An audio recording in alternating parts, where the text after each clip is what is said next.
This is CBS News Bay Area with Juliette Goodrich. Good evening. We'll get ready to mask up in certain places until the end of flu season. Starting Wednesday, day after Halloween, several Bay Area counties will require masks in hospitals and skilled nursing facilities. Kenny Choi has more from Marin now. Linda Spence sits patiently in a waiting area at the Redwoods, a community of seniors. Her husband caught COVID, ended up in a hospital, and is still battling. Now he's in care and hasn't recovered yet, and it's been over a month. She welcomed the mandate coming to an end earlier this year in healthcare settings, but fully supports the reinstatement as the threat of flu season approaches. I'm much more comfortable when I walk into a space and see people with masks. So does 95-year-old Melba Pucci, who prefers not wearing one, but will abide by the new county health orders. Some people are sort of bullheaded and don't want to be bothered, you know? So that's all right. I mean, I'm not going to worry about that. I have other things to worry about, like my head getting better. The new mandate in Marin County requires patients, staff, and visitors to wear a mask in hospitals and skilled nursing facilities for the fall and winter virus season from November 1st through March 31st of next year. Whatever's best to help our residents, make sure that we protect them from the spread, I'm happy with this. Polly Wright is Director of Staff Development at the Redwoods, an assisted living center and skilled nursing facility. I have not seen no, I don't want to wear it. I have not seen that on our side. Is County Health being overly cautious, or is this the right move? It's totally the right move. UCSF's Dr. Peter Chin Hong specializes in treating infectious diseases. Last year, the viruses came in turn, RSV, influenza, COVID. This year, they may all come together. And if they come together, it may be a very difficult situation. And that's why I think all of these kinds of precautions can go a long way. For many elderly who are more vulnerable to severe respiratory viruses, it's a no-brainer. It spreads pretty quickly, these things, and I think if everybody does it like they're supposed to, it'll cut it down so much. It showed it worked before, and let's get it to work again. Especially those like Linda, who have loved ones depending on it. So now this is a look at the CDC's COVID tracker. You can see all of California is low risk. Look at this, low risk category throughout the state. Health officials told us these mandates are preventative going into flu season. There are similar orders in Sonoma, Contra Costa, Alameda, and San Mateo counties. Now, this comes as a new COVID subvariant is on the rise in the U.S. The CDC says it's part of the Omicron strain and is responsible for more than a quarter of cases nationwide. Medical experts believe the current updated COVID vaccines are effective against it. Meanwhile, the California Department of Public Health says fewer than 5% of people in the state are up to date on their COVID shots. The state's test positivity rate is 6.5%. Well, travelers can once again fly direct from SFO to Shanghai on China Eastern Airlines. The flights were pulled in February of 2020 as the COVID-19 situation worsened. Well, the airline is set to run flights between the two Pacific cities twice a week using large Boeing 777s.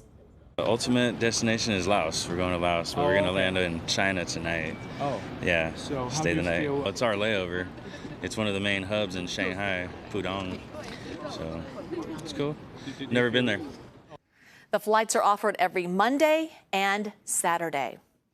A Concord man has been arrested after a police chase. It started here in San Francisco, and then it led police all the way across the Bay Bridge into Martinez. And today we're learning that the suspect spent time in federal prison for placing a bomb under a roommate's SUV.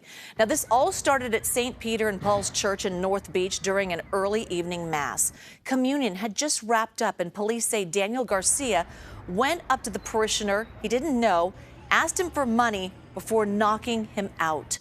Some churchgoers called police. Others kept an eye on the suspect, who then took off on foot and then got into a car. And that is when things turned more dangerous. Police say Garcia then threw explosive devices out the window of his car at officers who were chasing him. They say he did that twice. The first time was on Jones Street on Nob Hill. The officers described not only seeing the flames of the device that hit the ground, but also the officers could feel the When the bomb detonated, they could feel the blowback from that in their vehicles. So they released a photo of one of the devices as they continued to chase the suspect's car. Police say the second bomb was thrown larger than the first one. So that was in the middle of the Soma district at 8th and Mission before the chase went over the Bay Bridge. And that is where the CHP then picked up the pursuit. And this is where it ended. About a half hour later in Martinez, officers were able to pull a pit maneuver and stop the car, arresting Garcia. But their investigation was only just the beginning. It eventually led them to this house in Concord, where they found officers still staked out late this afternoon.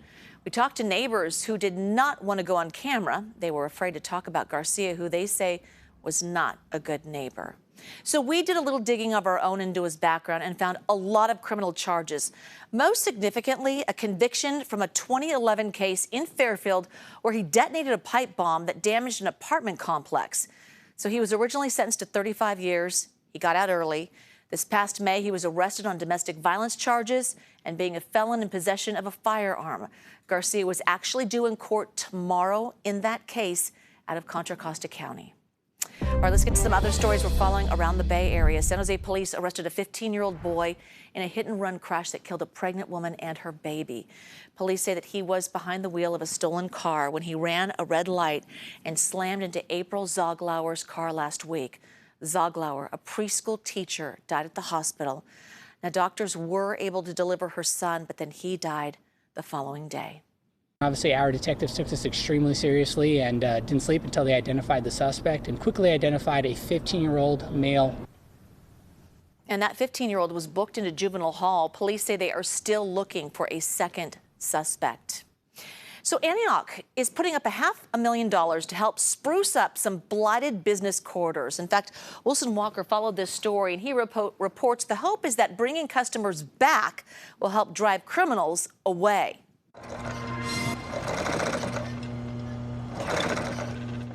Actually, they took out cashes and they took out whatever they came out and took out everything, yeah.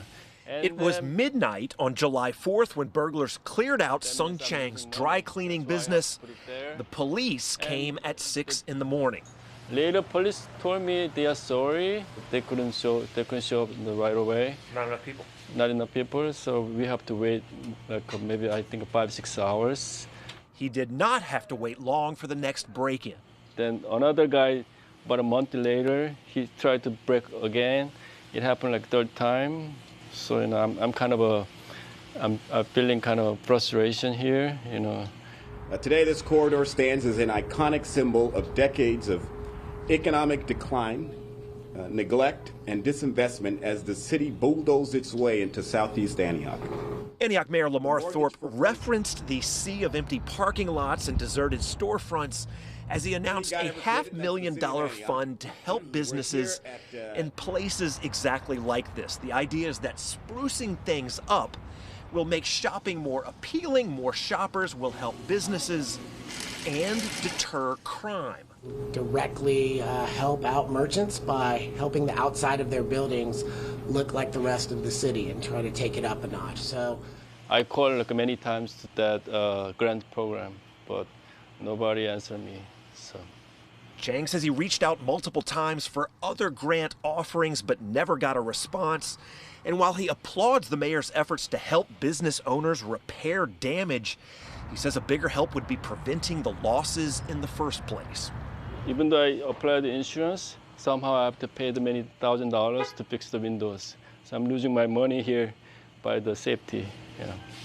Antioch now with about 6 police officers on duty at any given time, but a longer-term goal for this area is finding something else to do with some of this space. The city wants to turn these empty malls into mixed-use developments. The region does need housing, but until then, the challenge is safety for those who are still trying to make a living in the businesses that are still here.